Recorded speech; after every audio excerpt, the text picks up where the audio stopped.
Tonight we're looking at the book of 2 Samuel. 2 Samuel. As we wrote in our introduction, this book describes the reign of King David from the beginning over the territory of Judah until his kingship over all of Israel. And under the leadership of David, Israel grew in size and also security.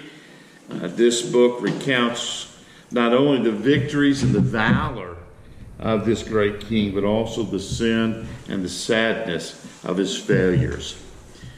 You'll find also in 1 Samuel and 2 Samuel these traits. We waited till 2 Samuel, since it's talked so much about David, to give you number 2, and that is the leadership qualities of David. And this was given to me when I was in seminary, and it is seen to be true, very good. If you've read through 1 Samuel, you'll see some of these kind of jump out at you. So we listed those. There's 8 of them. Letter A, he possessed both personal courage and the ability to inspire bravely from the troops. You notice this if you read through 1 Samuel, the Goliath incident. Remember that? As a young boy, people got excited and out in the battle. Letter B, he enjoyed perfect rapport with his audience, swaying the multitude with his position. Letter C, he knew how to elicit loyalty from his followers and return to them favor for favor. Remember, we even mentioned this last week, taking that roughneck group of men, the outcasts, and really then forming them into an army. Even had his mighty men of valor doing that. Letter D, he was a skillful musician, even to the point of organizing musicians for the worship of God. And you'll find this also in the book of Psalms. You want to jot that out beside it, book of Psalms. Many of those Psalms were written by David. Letter E, he knew how to delegate authority to his assistants and then hold them responsible for the outcome. This is one that is a great leadership quality. We don't like in our society today, we don't mind giving out and delegating, but we don't like being held responsible for the outcome. How dare somebody do that? But David was good about doing that. Letter F, he possessed a keen sense of justice, announcing judgments that became landmark decisions. Letter G, he knew how to turn tragedy into triumph, reversals into advances. And letter F, he was a man of prayer who sought God directly instead of having to go through intermediaries.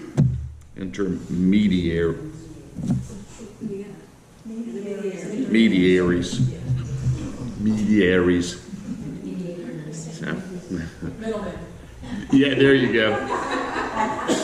Those kind of things. A brief outline of the book. Letter A, the report of Saul's death. This is chapter 1. Letter B, David's triumphs. His triumphs, chapters 2 through 10. Letter C, David's transgression. His transgression, or it should really be transgressions, chapter 11. And then letter D is David's troubles. David's troubles, chapters 12 through 24. So let's look at a little bit of the report of Saul's death. Now, we want to talk about this because if you're reading through, like for instance, my Bible here that I have, we have chapter 31 on one page, then we have the title, the second book of Samuel, just a kind of a paragraph introduction, and it goes right into chapter 1 of 2 Samuel. Some of the study Bibles, you'll have some lengthy stuff. You have several pages. And it might sometimes get lost.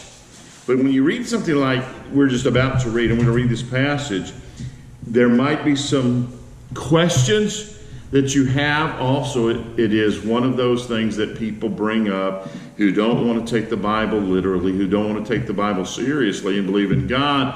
And they'll say, well, see, there's a mistake. There's a contradiction in Scripture.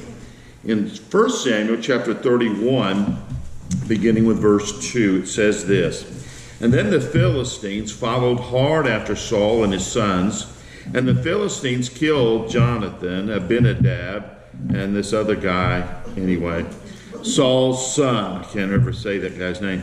The battle became fierce against Saul. The archer hit him, and he was severely wounded by the archers.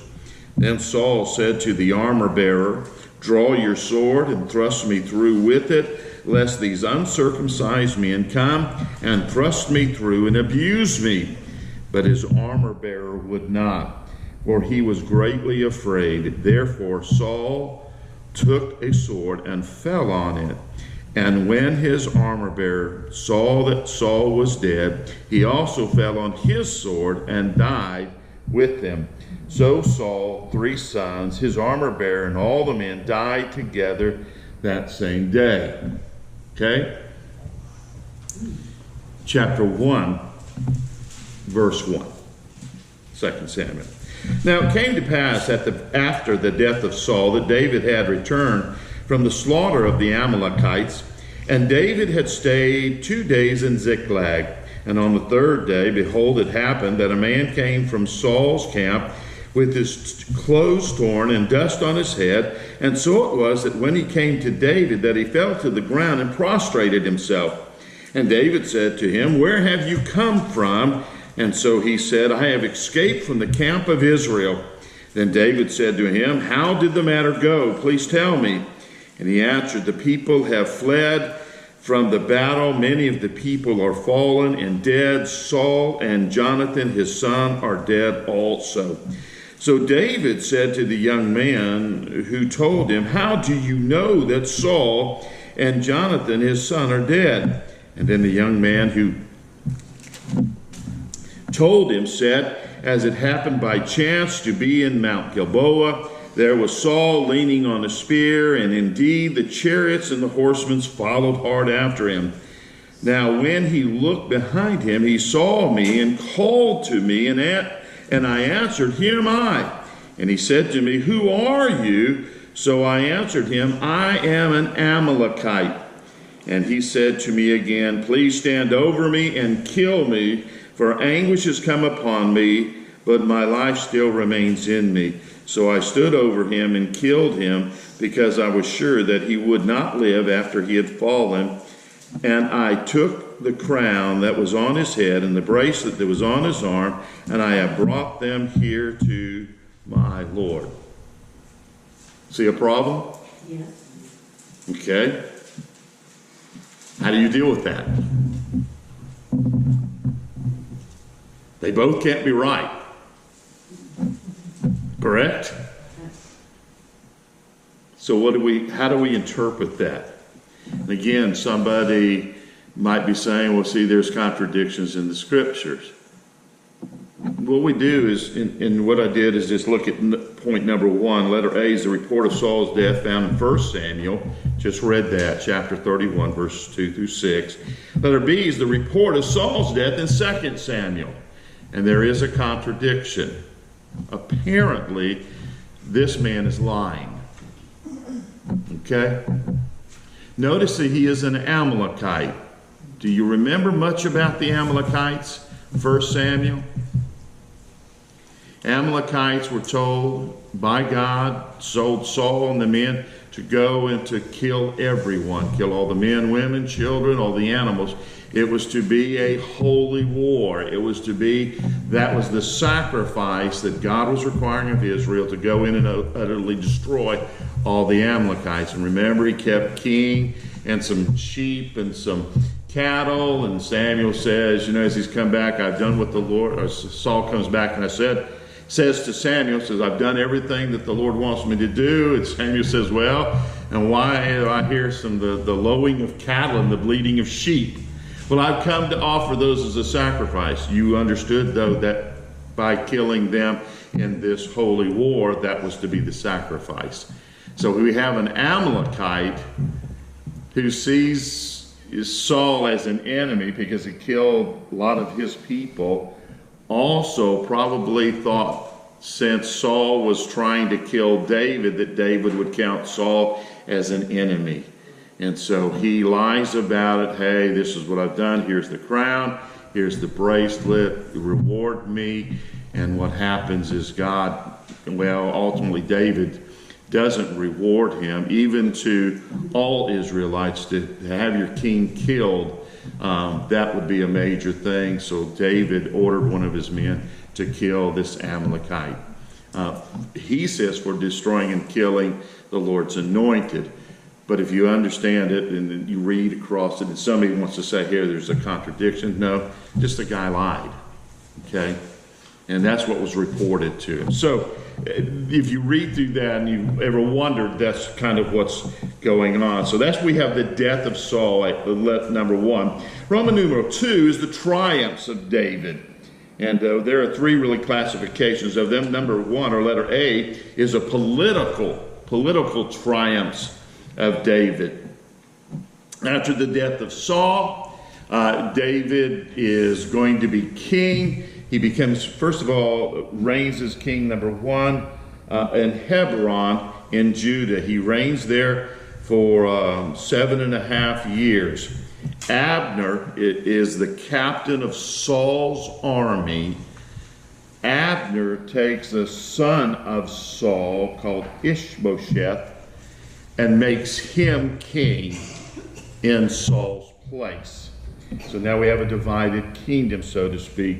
You have Judah, which is really Judah, the tribe, and they at Hebron make David their king, and then you have the rest of Israel following after Ishbosheth and doing that. Number 2 is the reign of David in Jerusalem. After 2 years, there is the murder of Ishbosheth, and so Israel then anoints David to be king of all of Israel. And so we have this political triumphs of David. Letter B is the spiritual triumphs of David. The spiritual triumphs of David. Last week we talked about how that the Israelites used the Ark of the Covenant much like a good luck object. Not really good luck. This was God's presence. They thought if God's presence is with us, He is going to fight our battles for us. We cannot lose with Him here. Because of Saul, because of the flaws that he had in not waiting, the Philistines captured the ark. Remember, we talked about that, how that they sent the ark back on a cart. There was golden rats, also gold-shaped tumors that was part of the infliction that God did on the Philistines for having the Ark of the Covenant. And because of that, it came into Israel, but just kind of located there. David is now king. And what has happened is he wants to bring the tabernacle, he wants to bring the ark to the tabernacle that he has made for the ark, the place of worship. And so what they do is they make a brand new cart. They get 2 oxen and they are transporting it back. There's a guy by the name of Uzzah, or Uzzah, U-Z-Z-A-H. And because it is being transported by a cart, the oxen shudder, the ark is about to fall off. Uzzah reaches up to steadies it, and as soon as he touches it, he's electrified and he's killed. And he's killed because he touched the Ark of the Covenant, which is not his place to do. So we have really an unscriptural way of transportation. Because of that, David was rejoicing, but he has this man killed. The ark goes to this other guy by Obed something. I can't remember everything about his name right now. Anyway, he's there. He doesn't get it back. And then what we find out is that later on, he realizes the mistake. Remember when we were looking through Exodus, in fact, we mentioned it last week, it was the Kohathites. They were responsible for the transportation of the Ark of the Covenant, and there was a special way of doing it. Remember, they made the poles. They had 4 rings on each corner, and then they would lift that up by the poles, and a certain group, the Kohathites, would then transport it. Well, they didn't do that, therefore a man died. And so we have the reckoning of where David sees that. He brings the ark, brings it to Jerusalem, and so we have now the Ark of the Covenant in Jerusalem, in the tabernacle, and we see all that in 1 Chronicles chapter 15. Number 2 is the institution of the Davidic covenant, chapter 7. Oh, excuse me. 1 Chronicles chapter 15 gives us the information. Let me just kind of back up. I don't know what kind of Bible that you have. This one that I used to preach out of is just a Bible with larger print. It's got notes in between and the inside of it. If you have a nicer study Bible, there's going to give you even a little bit more information. Those notes on the inside, while not scripture, are very, very handy to kind of look at and to read. Because if you were reading through this, like in my Bible, when we have this account of how David is now angered because the ark is not going to be there and this man has died, and then he goes back and later he recovers it and brings it to that. If you read the 2 Samuel, you might go, well, I don't understand what's going on. But mine has kind of not a footnote, but just kind of a note that says of that verse to go over to 1 Chronicles chapter 15. And once you have in chapter 15, if you read that, it starts out with, hey, David recognizes that there is a wrong way of transporting the ark. That's what they did. There's a right way led by the Levites. He chooses to do that, and so he does bring the ark in the proper way. That helps you in kind of looking at some other materials to find out what's kind of going on. Those are good things. So you may want to put out there as you're looking at, this transportation of the ark, 1 Chronicles chapter 15, and the whole chapter kind of describes what happens in this particular time. Or put it in maybe in your Bible saying that, or maybe look at the notes and it'll have it for you like mine does.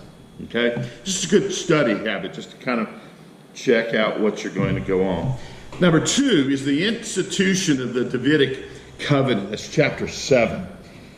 David, letter A, wanted to build a house for the Lord, wanted to build a temple, built a tabernacle, but wanted to build a permanent structure. Letter B, God declines David's offer because David is a man of blood. He's a man of war. He's a warrior, okay? And he says, somebody's going to build my temple is not going to be a man of blood. Letter C, God promises David to make his name great, to make his land, and to give him peace.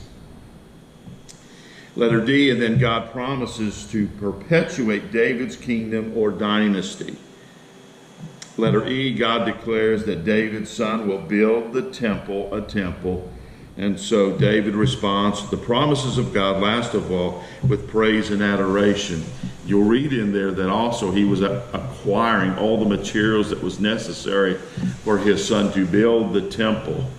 And so he was part of that. It wasn't like, well, God's not going to let me do it, therefore I'm going to quit and not do it. No, if I'm not going to do it, I'm going to do everything that I can do to make sure that this is successful. A good lesson for us. And then, so we have the political triumph, the spiritual triumph. Letter C is the military triumph. The military triumph. David defeats the Philistines, the Phoenicians, the Syrians, the Ammonites, the Moabites, and the Edomites. And we put a map on your paper so you can see all of those all those places with slashes through it is what he conquered while being in Israel. So you can see that the land grew immensely. Under David's leadership as king, Israel reached what is called to this day the golden age of Israel. The golden age of Israel. You'll also see Solomon's name attributed to that while David expands the territory and gives relative peace around all of Israel, Solomon in his wisdom really became the richest of it all. But both of those kings are over what's called the Golden Age of Israel. The nation also prospered materially in those days and became the strongest nation on earth. Roman numeral 3, the transgressions of David. The transgressions of David. This is his sin with Bathsheba, chapter 11. In fact, just turn over there if you would. It's such a great chapter to talk us really about how that a person really has a difficulty with sin and how temptation really grabs a hold. You would think, here is David, a man after God's own heart. God says that about him. It's not what we say. It's not what others have said about him. This is what God said of David. Yet we see one of the lowest points in David's life in his sin with Bathsheba. So it happened, verse 1, chapter 11. It happened in the spring of the year, at the time when kings go out to battle, that David sent Joab and his servants with him and all Israel, and they destroyed the people of Ammon and besieged Rabab. But David remained in Jerusalem. In the springtime, when kings go out to battle, usually they were led by the king. David doesn't go, sends Joab in the army. So first of all, is a time of changed activity. Rather than leading the people of Israel to find and to be the warrior that he was supposed to be, he sends Joab. He remains behind. Should have been out warring. Stays home. Sleeping. I don't know, partying, but at least he's been up. Letter B is a time of uncertainty of one's future. Verse 2, and then it happened one evening that David arose from his bed and walked on the roof of the king. The word there, walk, doesn't mean he just kind of walked, but he was walking back and forth, pacing. No plans, just kind of, hey, I'm bored, and here's what's going on. And while he's walking on the roof, and from the roof he saw a woman bathing, and the woman was very beautiful to behold. Some kind of blame Bathsheba and says, well, she shouldn't have been on the top of her house bathing. She's the problem. No, that's what you did. If you didn't have warm water, guess what you did? You put it out in the sunlight all day, and people would bathe on their rooftops.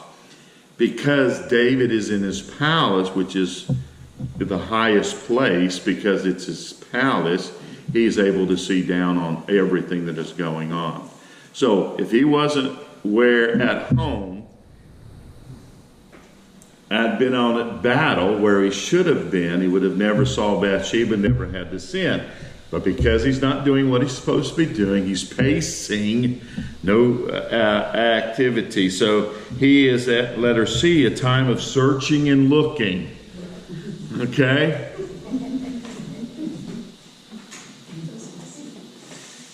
Letter D, the time of resorting to ungodly impulsions. And David sent, verse 3, and inquired of the woman, and someone said, is this not Bathsheba, the daughter of Eliam, the wife of Uriah the Hittite? She's married. You know her daddy. This Chuck's vernacular. Okay. Then David sent the messenger and took her, and she came to him, and he lay with her, for she was cleansed from her impurity, and she returned to her house. And then the woman conceived. Verse 5, so she sent and told David and said, I am with child. So there's a time of searching and looking, time of resorting to an ungodly impulsions, and now we have letter E, the time of a cover-up. And then David sent Joab, saying, send me Uriah the Hittite. And Joab sent Uriah to David. And when Uriah had come home, David asked how Joab was doing, and how the people were doing, and how the war prospered.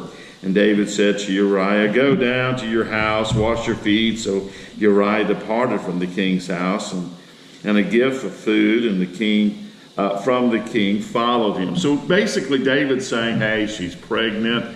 I'll let Uriah sleep with her again. He'll think the child is his, and he'll be clean. He'll be getting away with it all that he needs to. But, verse 9, Uriah slept on the door of the king's house with all the servants of the Lord and did not go down to the house. So when they told David, saying Uriah did not go down to his house, David said to Uriah, did you not come from a journey? Why did you not go home to your house? And Uriah told David, the ark and Israel and Judah are dwelling in tents, and my lord Joab and the servants of my lords are encamping in the open field. Shall I then go to my house and eat and drink and lie with my wife? As you live and as your soul lives, I will not do this thing. So then David said to Uriah, wait here today, and tomorrow I'll let you depart. So Uriah remained in Jerusalem the day and the next. And now when David called him, he ate and drank before him, and he made him drunk. And even in his drunken stupor, Uriah is more faithful to David and to the rest and to the Lord, that he does not go and sleep with his wife.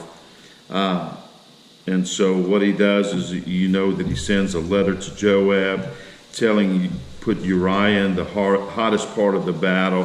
When you have put him out there, withdraw from him, and he's going to die. Okay? So that leads to the last theme, and that is a time of multiplying iniquity. It's bad enough that he already committed adultery. Then he lies about it. Then he commits murder to try to cover it up. And so we have here David's transgression. Number 4 is the trouble of David. The trouble of David. First of all, it raised the confrontation of sin. And we won't read the whole thing, but you'll read through there how that Nathan the prophet, he comes and finds out and knows what David has done. He disguises it in a parable. Let me tell you this story.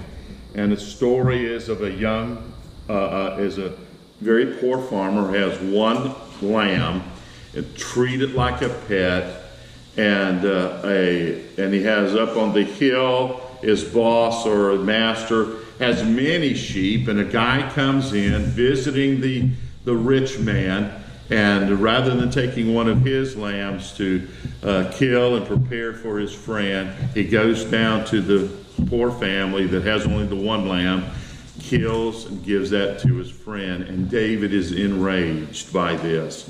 Now you can imagine too, because David is a shepherd, he understands this. He's been in this kind of scenario, and so, hey, this guy, he deserves to die. This guy has done something that is just unthinkable. And then Nathan looks at him and says, you're the man. You've done this. You could have had all of these wives. You could have had anybody that you wanted, yet you took Uriah's wife and then had him killed. And so he says, Nathan disguises this criminal in the parable in order to secure a sure and just sentence. David boldly declares, you're the man. The charges are spelled out, number 2. And because of sin, the results of sin will continue to linger. Look what it says, chapter 12, verses 10 through 12. It says, now, therefore, the Lord shall never depart from your house, because you have despised me. This is God speaking through the prophet Nathan. And you have taken the wife of Uriah the Hittite to be your wife. Thus says the Lord, behold, I will raise up adversity against you, and you from your own house, and I will take your wives before your eyes, and I will give them to your neighbor, and he shall lie with your wives in the sight of this son. For you did it secretly, but I will do this thing before all Israel, before the sun. And so he tells him there is a consequence. David repents. David confesses. So let me give you the 4 things that was promised as a result of the sin lingering. The sword would never depart from his house, letter A. Letter B, his own house will be a source of evil against him. Number 3, letter C, his wives would be defiled. And then last of all, David's sin will be broadcast in broad daylights in the actions of others. And then last of all, the child of the unholy alliance will die. Number 5, forgiveness is obtained after confession is given. Verse 13, so David said to Nathan, I have sinned against the Lord. And Nathan said to David, the Lord also has put away your sin. You shall not die. Now you would think, well, I've sinned against Uriah, I've sinned against Bathsheba, and that is true, but ultimately he has sinned against God. He has sinned against the Lord. But Nathan reassures him that he is forgiven, but there still will be consequences because of that. And so we know number 5 is forgiveness that is obtained after the confession. Notice letter A, I, indicates a personal nature and origin of sin. I have sinned. Well, Bathsheba was taking a bath. Now, I've got some responsibility in it, but I have sinned. Number 2, have sinned, missed the mark, failed to live up to God's ultimate plan and purpose and will and obedience. And he says, I have against the Lord. It indicates that all sin is against God. And so that makes it confession. Letter B is the trouble in David's house. And you're going to read this through the end of the book. That trouble does not leave, as Nathan has prophesied. Number 1, Ammon rapes his half-sister. Ammon is a son of David. Rapes his half-sister Tamar. Absalom kills Ammon 2 years later for raping his sister, full sister Tamar. So already we're having here bad things and evil going on. Death is happening. Absalom, because of that, leaves. He goes into exile for 3 years, which troubles David. Okay, so he is upset about that, wants Absalom to come back. He is troubled. And so there is trouble in the kingdom, letter C, and that is Absalom comes back after those 3 years, only to revolt against his father and send David into exile. Absalom sleeps with David's wives and concubines in broad daylight. Again, the prophecy of Nathan. Absalom wars against David. There's a guy by the name of Sheba, a Benjamite. He revolts against David. David's general, Amasa, is slain by Joab. And then number 5, David's people suffer due to the emphasis on the military might instead of trusting on God. So, the book of 2 Samuel closes, or the last verse of 2 Samuel tells us that David's purchase of a land of, and I believe it is Arana, I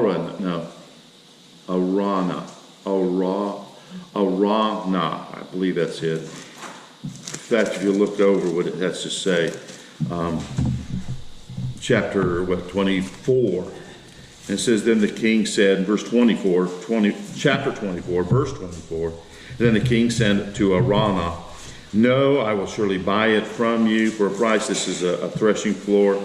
I will buy it for a price, nor will I offer burnt offerings to the Lord my God with that which cost me nothing. So David bought the threshing floor and the ox for 50 shekels of silver.